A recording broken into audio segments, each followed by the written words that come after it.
Herkese merhaba, ben Zeynep. Hobisever YouTube kanalıma hoş geldiniz. Bugün sizlere yapımı oldukça kolay, son zamanlarda çok trend olan böyle pullu, simli, kendinden güzel bir iplik kullanarak yaptığım saç bonesi, saç aksesuarının yapımını tarif ediyor olacağım.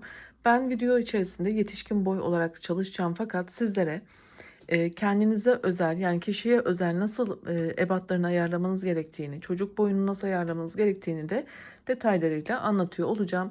Hemen ölçülere geçmeden şöyle ipimize bakalım. Pullu ve simli kendinden böyle bir pulları olan iplik kullandım. Koton bir iplik. Tabii farklı ipliklerle de yapabilirsiniz. Koton ipliklerle de. 50 gram bir iplik. Bir tanesi için yeterli olacaktır arkadaşlar. Şöyle göstermek istiyorum. Yine tığ numarası olarak ise 3,5 milim bir tığ kullandım. Evet, şimdi bonelerimizin ölçüleriyle devam edelim. Yetişkin olarak yapmış olduğum bonede en kısmı 23 santim olana kadar yapmışım. Zaten kullanırken de esneme payı mevcut. Yine yükseklik olarak ise şöyle göstermek istiyorum. 18 santim civarı arkadaşlar. Çocuk için hazırladığımı da hemen ölçeyim. Belki soranlar olabilir. Şöyle bakalım. Bu da 21 santim eninde ve yüksekliği de yine 16,5-17 santime yakın arkadaşlar. Şöyle. İkisinin de sıra sayısı aynı fakat birini biraz daha küçük ördüm. Zincir sayılarını küçülttüğüm için daha bu küçük oldu. Şöyle başlangıçlarımız her ikisinde de aynı olacak. Sadece son sıralarda zincirlerimizi kendi ölçülerimize göre ayarlayarak kendi kafa yapımıza nasıl ayarlamamız gerekiyor onu anlatacağım. Umarım beğenirsiniz. Kolay bir anlatım olacaktır. Dilerseniz sözü de fazla uzatmayalım. Hadi videomuza geçelim. Evet, bismillah diyelim, başlayalım. Şöyle ben parmağımı ipi bu şekilde doluyorum ve sihirli halka yapıyorum. Şu şekilde 2 kere doladıktan sonra küçük olan ipi şu tutuyorum baş parmağımla. Tığımı buradaki iplerin içinden geçirdim. Şimdi ipimi aldım, çıkarttım ve burada 3 adet zincir yapıyorum. Şimdi şu küçük ipi arkaya alıp elimden de buradaki sarmış olduğum ipi çıkartıyorum. Küçük ipimi tutuyorum altta kaçmasın diye. Şöyle tığıma bir kere ip doluyorum ve halkanın içerisinden ilmeğimi yükseltiyorum. Önce 2, sonra 2 şeklinde çıkartıyorum. Zincirimden sonra bir tane ikili trabzan yaptım. Tekrar ipimi doluyorum. Yine ikili trabzan yapıyorum.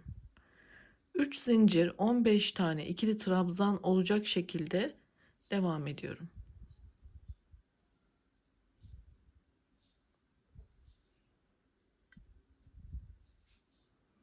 Yapıp gelelim. Evet, 3 zincir 15 tane ikili trabzan yaptım. Şimdi ipimi şöyle şu küçük olan ipi bakın şuradan çekiyorum. Çıkartıyorum. Sihirli halkamı kapatıyorum. Şuradan çektiğimizde sihirli halkamız kapanacak. Şöyle ipimiz arkada kaldı. Şimdi zincirimin yanındaki trabzanın şöyle her iki ilmeğinden alıyorum. İlmek kaydırarak burayı tamamladım. Şurada bir zincirimizi yapalım. İpimi her ihtimale karşı kullanırken açılmaması için yine ben şurada bir düğümleyeceğim. Şöyle biraz yürütüyorum ve düğüm atıyorum. Sihirli halkayı yaparken eğer ipinizde pul denk geliyorsa zorlanacaksınızdır. Bir iki tane pulu tığ yardımıyla çıkartın arkadaşlar. Sadece ip kısmı denk gelsin ki yoksa şu çekme işlemi esnasında takılabilir. Şurada pul varsa şöyle sıyırarak çıkartın birkaç tane. Evet, başlangıcımızı oluşturduk. Şimdi desenimizi yapmaya başlayacağız. Burada bir tane zincir yapmıştım. Bunu 3'e tamamlıyorum. Tığıma bir kere doladım. Yine dibinden aynı noktadan batıyorum. İlmeğimi yükseltiyorum. İkişer ikişer çıkarttım. İkili trabzanımı yapıyorum. Arada zincir yok. Tığıma ipimi doladım. Sıradaki trabzan tepesine atlayarak bir sonrakine batıyorum. Ve burada 2 tane ikili trabzan,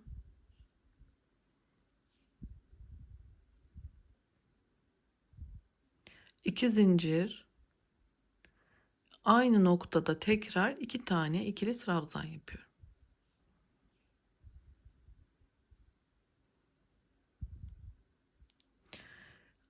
Arada zincir yok. Tığıma ipimi doladım. Bir tane atladım. Diğerine yine aynı şekilde 2 tane ikili trabzan,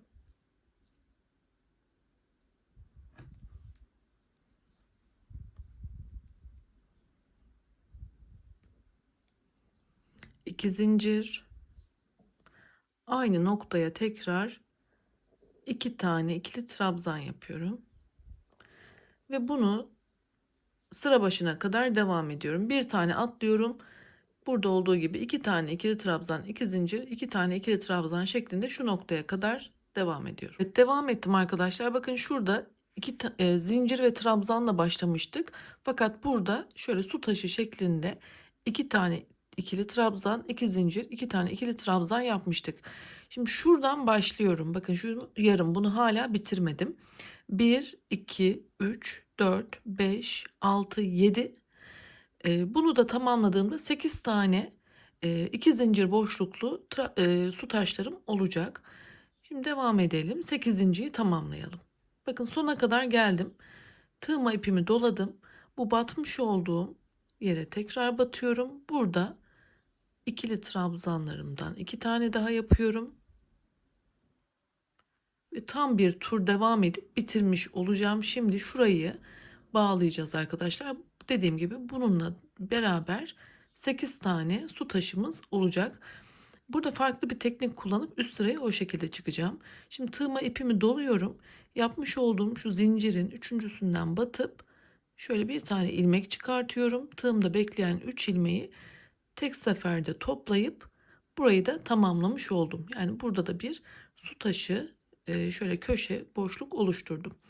Üst sıraya çıkarken 3 tane zincirimi yapıyorum. Tığıma ipimi doladım. Hala aynı boşluktayım. Şimdi buraya yarım bir su taşı yine yapacağım ve sıramı başlatacağım. Sıramı tamamladığımda yine burada bitiriş yapıyorum. Şimdi bir tane ikili trabzan yapıyorum. Zincirimle burayı dediğim gibi 2 kabul ettim. Şimdi diğerine geçiş yapacağım. Ama artık bu sırada arada bir tane zincir yapıp tığıma ipimi öyle doluyorum ve boşluğa geliyorum. Şu 2 zincir boşluğuna buraya yine su taşı yapıyorum. Yani 2 tane ikili trabzan, 2 zincir, 2 tane ikili trabzan.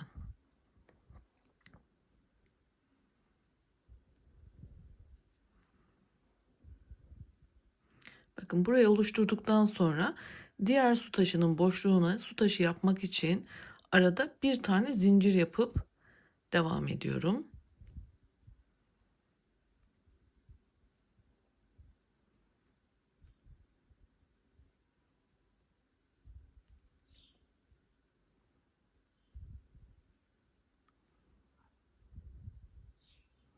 Arada bir zincir yapıp aynı şekilde şu köşe noktalarına su taşını yaparak başlangıç noktama kadar geleceğim.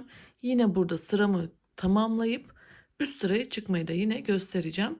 Tamamlayıp geliyorum. Evet, sıra başlangıcına kadar geldim. Burada son su taşımı yaptıktan sonra yarım bıraktığım başlangıç noktamı tamamlayarak sıramı bitiriyor olacağım. Arada bir zincirimi yaptıktan sonra şuradaki zincirle başladığım ilk boşluktan tekrar 2 tane ikili trabzan yaparak sıramı tamamlayacağım. Bir üst sıraya çıkarken arada zincir yapmadan şöyle tığıma ipimi dolayıp 3. zincirden ilmek çıkartıyorum. Üçünü tek seferde çıkartarak sıramı tamamlıyorum. Başlangıç ve bitişler hep bu şekilde olacak. Şimdi üst sıraya çıkarken de yine şöyle 3 tane zincirimi yapacağım. Burada sizlere şöyle hemen ölçü de göstermek istiyorum. Bakın toplamda 1, 2, 3 sıra yaptık arkadaşlar. Ölçüyle de bakalım.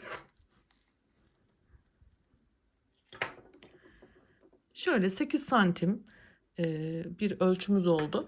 Burada ipiniz farklı olabilir. Bu ölçüleri yakalamaya çalışın ya da eliniz sıkıdır, biraz daha küçük olmuş olabilir. O zaman tığınızı kalınlaştırırsınız. Yani kendinizi bu ölçülere nasıl ayarlamanız gerekiyorsa o şekilde ayarlamalısınız. Dediğim gibi aynı ipi, aynı tığı bile kullanıyor olsak el ayarımız tamamen farklı olduğundan ölçülerde ufak tefek değişiklikler olacaktır. Ben o yüzden hem sıra hem ölçü olarak belirtiyorum ki kendinize göre bir uyarlama yapabilirsiniz. Şöyle modelimden de göstermek istiyorum. Bakın şu tepe kısmını yaptık. 1, 2, 3 sıramızı ördük. Şimdi burada trabzanlarla başladık. Su taşını oturtturduk ve bir zincir boşluğuyla şu kısmı yaptık. Şimdi giderek bu şöyle tuttuğumda bakın su taşı kısımları hep aynı hizada devam edecek. Aralardaki zincirlerimizin sayısını farklılaştırarak istediğimiz o bone şeklini vermeye çalışacağız. Hadi devam edelim. Evet, dördüncü sıramıza geldik. Dördüncü sıramızda 3 zincirle yukarı çıktık. Şimdi bu sırada her ne yapıyorsak artık bundan sonra aynısını devam edeceğiz. Burada su taşı yaparken 2 trabzan, 2 zincir, 2 trabzan yapmıştık. Artık 3 trabzan, 2 zincir, 3 trabzan şeklinde yapacağız arkadaşlar. O yüzden başlangıçta burada 3 zincir yaptıktan sonra boşlukta 2 tane ikili trabzan yaparak yeni sıramı başlatıyorum. Burada yine yarım bir kenarla şöyle başladım. Burada bir zincir çekmiştik ara boşluklarda. Artık şuradaki boşluklarımızda zincirimizi de artırıyoruz. Yani 2 tane zincir yapıp tekrar tığıma doladım. Su taşını yapıyorum. 3 tane ikili trabzan,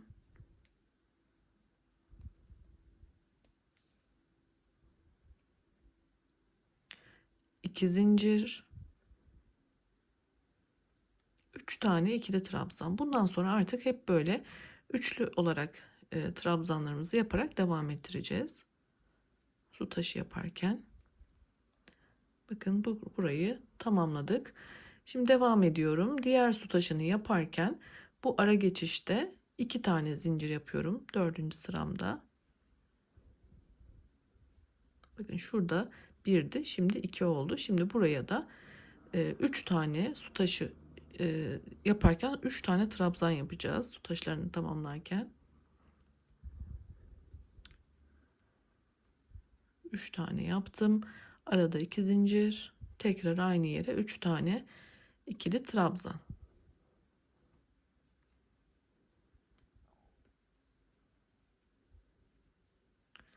Şimdi diğer boşluğa geçerken yine arada 2 tane zincirimi yapıyorum ve bu sırayı da bu şekilde tamamlayalım. Şu noktada buluşalım. Dördüncü sıramın sonuna geldim. Burada da yine trabzanımı tamamlayarak sıramı da bitireceğim ve üst sıraya geçiş yapacağım. Benim elim sıkı değil arkadaşlar. O yüzden böyle rahat örüyorum. Eğer eliniz sıkıysa sıkı tutmamaya gayret edin. Ya da dediğim gibi tığınızı kalınlaştırın. Şimdi burada sıramı tamamlıyorum yine.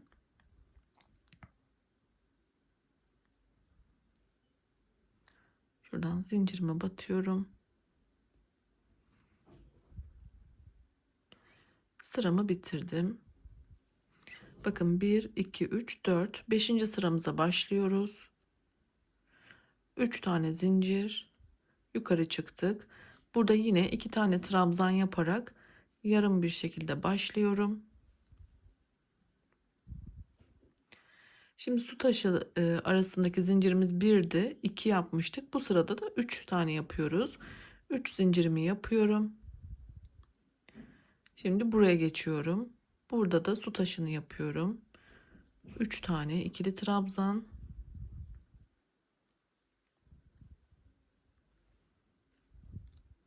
Arada 2 zincir.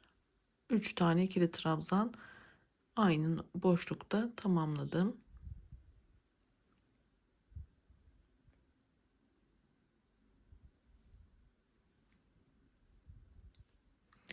Şimdi diğer boşluğuma geçerken şu köşe noktasına yine 3 tane zincirimi yapıyorum. Tığıma ipimi doladım ve bu boşluğa geçtim. Bu sıramızı da bu şekilde tamamlayalım arkadaşlar. Evet, beşinci sıramın sonuna kadar geldim. Burada da şimdi bir üst sıraya çıkacağım ama ondan önce sizlere şöyle ölçü olarak da vermek istiyorum. Hemen şöyle bakalım. Şöyle uç kısımlardan alacağım yine. 13 santimetre arkadaşlar. Burada bu ölçüler yetişkin de çocuk için de geçerli. Çok küçük yaparsanız şöyle bir sorun oluşur. Burada şu kısmı yapıyoruz, şu tepe kısmını. Bakın şunu şöyle katlayarak kullanacağımız için eğer bu küçük olduğunu düşünürseniz biraz büyütmeniz gerekiyor. Çünkü kullanırken şurada kafaya oturup şurası böyle kubbe gibi havada kalabilir. Yani bizim isteğimiz buranın kafaya tam oturması. O yüzden bu kısmı çok sıkı örmeyelim. Ölçülerini bu yüzden belirtiyorum. Bakın şurası şöyle kafaya güzel otursun, havada kalmasın diye. Şimdi devam ediyoruz. Bu ölçüyü de verdikten sonra bir üst sıraya da çıkalım. Bakın 1, 2, 3, 4, 5, 6. sıraya çıkacağız. Hemen burayı tamamlayıp başlayalım.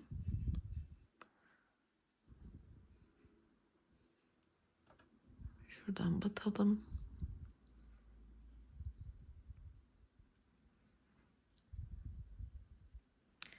Yine burada 2 tane trabzan yaparak 3 zincirimden sonra 6. sıramı başlatıyorum.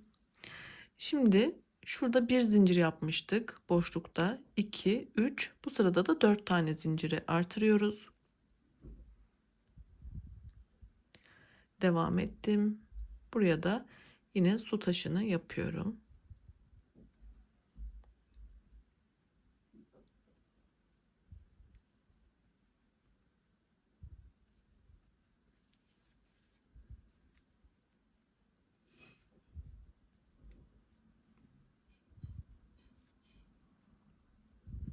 Şimdi diğer boşluğa geçerken yine 4 tane zincir yapıyorum. Bu şekilde bu sıramı da tamamlıyorum. Kaldığım noktadan sizlere tarifimi devam ettirmek istiyorum. Şurada 4 zincir olan kısımda kalmıştık biliyorsunuz. Ben bu sırayı tamamladıktan sonra üst sıraya geçtim ve artık su taşı arasındaki zincir sayımı 5'e yükselttim. Şöyle bakın 1, 2, 3, 4, 5 olacak şekilde yaptım. Bunu yaparken de elimle yine koton iplikleri şöyle bir miktar esnetmemizde fayda var arkadaşlar. Bu şekilde ayarlamamızı yapıyoruz. Şimdi ben şuradan da örnekle anlatmak istiyorum size. Bunu çocuk için yaptım. Bunu yetişkin için yapmaya çalışıyorum. Ben de sayılarımı bilmiyorum. Sizinle beraber deneme yanılma yönüyle yapmaya çalışıyorum. Bunu yaparken de şöyle herkesin kafa yapısı bir olmayacağı için ya da saç kalınlığı farklı olduğunda daha büyük bir boneye ihtiyaç olabileceğini düşündüğüm için deneyerek ilerliyorum. Sadece size mantığını anlatıyorum. Herkes kendine rahatlıkla uyarlayabilsin diye. Bakın buraya kadar yaptık. Şöyle şuradan göstereceğim. Ee, Şurada bir zincir 2, 3, 4, 5. Ben şimdi şu sırayı tamamlayacağım. Daha sonra 6 ve 7. Şu kısma kadar geleceğiz arkadaşlar.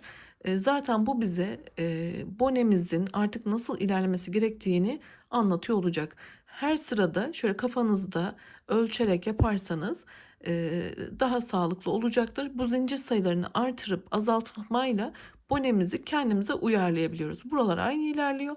Sadece aradaki zincirlerdeki oynamalarla kendimize uyarlayabiliyoruz. Dediğim gibi aynı ipliği ve tığı bile kullansak el ayarımız farklı olduğundan bu sayıları sizin kişisel olarak kendinizin belirlemesi lazım. Farklı iplikle kullanıyorsak zaten zincir sayılarımız yine farklılaşacaktır. Şimdi şu 7 zincir olana kadar bakın 1, 2, 3, 4, 5, 6, 7 şuraya kadar devam edeceğim. Bu şekilde ilerleyeceğim çocukta ya da yetişkinde. Daha sonra şu kısımda zaten bize ne yapmamız gerektiğini şuradaki zincirler, alın kısmına gelen zincirler belirliyor olacak. Dediğim gibi ben şu 7 zincir kısmına kadar ilerleyeceğim. Sizlere yetişkin olarak nasıl devam ettiğimi yine tarif ediyor olacağım. Şuraya kadar yapalım. Bonemin sıralarını tamamladım. Şöyle tekrar yine sayacağım. Bakın 1, 2, 3, 4, 5, 6, 7. Bunu yetişkin boyu yaptığım için şimdi şöyle ölçtüm arkadaşlar kafamda. Biraz daha genişletmeye ihtiyacım olduğuna karar verdim. O yüzden sonraki sıralarda 8'e çıkartacağım ve o şekilde yapacağım. Şöyle çocuk için yaptığımda ise ne yaptım? Bakın 1, 2, 3, 4, 5, 6, 7. Bu çocuk için yeterli geldi. Ölçtüm. Devam ettim. 7, 7, 7. Yani şu son 4 sırayı 7 zincirle tamamladım. Alına gelen kısmı kafaya tam oturdu. Ama şimdi dediğim gibi yetişkin için yaptığımda 7, 7 devam edersem küçük geleceği için 7'yi yapıyorum. 3 sırada 8 yapacağım. Yani burada 4 sıra 7 yaptım. Şimdi yetişkin yaptığımda burada 7'de bırakıp şuradaki 3 sırayı yine 8 ile devam edeceğim. Büyütmüş olacağım. Dediğim gibi bu sayıları artırıp azaltarak sizler de kendi kafa ölçünüze göre devam edebilirsiniz. Örneğin ipiniz kalındır, size 7 de yetebilir, 7 zincir. İnce bir ipliktir ya da kafanızda saçınızla alakalı daha geniş bir boneye ihtiyacınız vardır. 9'da çıkartabilirsiniz. Yani şuradaki sıradaki sayımızla biz kendimize uyarlama kısmını yapmış olacağız. Buraya kadar zaten çocuk ve yetişkin de aynı şekilde ilerliyordu. Dediğim gibi buradaki sıralarda artık kendi kafa yapımıza göre uyarlamaya başlayacağız. Şimdi burayı 7 yaptıktan sonra devam etmeyeceğim. 3 sıra 7 ile 8 ile devam edeceğim ve bonemi bu şekilde yetişkine uyarlamış olacağım. Daha sonra da şöyle kenar yapacağız. Buraya da gösteriyor olacağım. Ben şimdi şuradaki 3 sıramı daha tamamlayıp geliyorum. Evet, son 3 sıramı da 8 zincir olacak şekilde tamamladım. Şöyle tepeden itibaren yine sizlere sayacağım. Bakın 1, 2, 3, 4, 5, 6, 7, 8, 9, 10, 11, 12 sıra oldu. Ve şurada yaptığım zincirleri de saymak istiyorum. 1, 2, 3, 4, 5, 6, 7, 8, 8, 8. Dediğim gibi sayılarımı yetişkin olarak hazırladım. Buradaki son 3 sıradaki sayılar yine sizin kişisel sayılarınız olmalı. Bu şekilde anlatmış olayım. Dediğim gibi şu 7'ye kadar çocuk ve yetişkin aynı şekilde iniyor. Sadece burada çocukta 4 sırada 7 yapmışken burada şu 3 sırada 8'e çıkarttım ki biraz daha büyütebileyim diye. Şimdi kenarına da geçelim. Kenar oyasını yapalım. Kaldığım noktada ekledikten sonra 3 zincirle yukarı çıktım ve burada 2 tane ikili trabzan yapıyorum. Burayı 3 kabul ediyorum. Yine tam bir tur yapıp burada tamamlayarak bitireceğiz. Şimdi arada yine 8 tane zincir yapalım.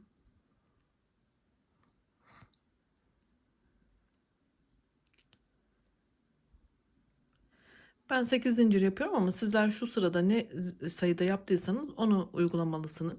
Şimdi boşluğa geçiyorum. Artık boşlukta oya yapacağız arkadaşlar. Su taşı değil. 8 tane ikili trabzan yapıyoruz.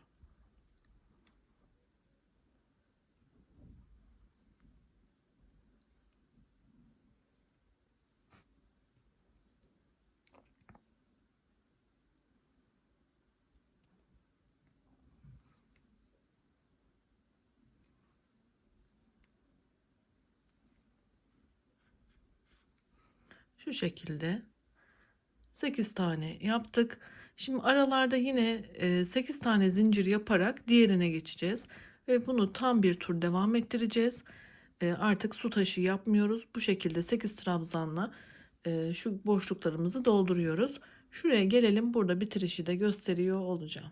Başlangıç noktama kadar geldim. 3 zincir 2 trabzan yaptığım için burayı 3 kabul ettim. Şimdi zincirimi tamamladıktan sonra burayı da 8'e tamamlamak için boşluğumun içerisine 5 tane ikili trabzan daha yapıyorum.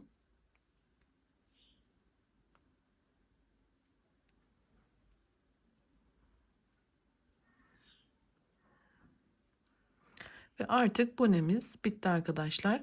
Şu zincirden sonraki trabzanın tepesinden şöyle kaydırma yaparak da bir zincir yapıp burada ipimi kesip saklayacağım. İç kısımda yürüteceğiz bunu. Gizleyeceğiz. O şekilde kullanırken sıkıntı yapmayacak. Bakın şöyle.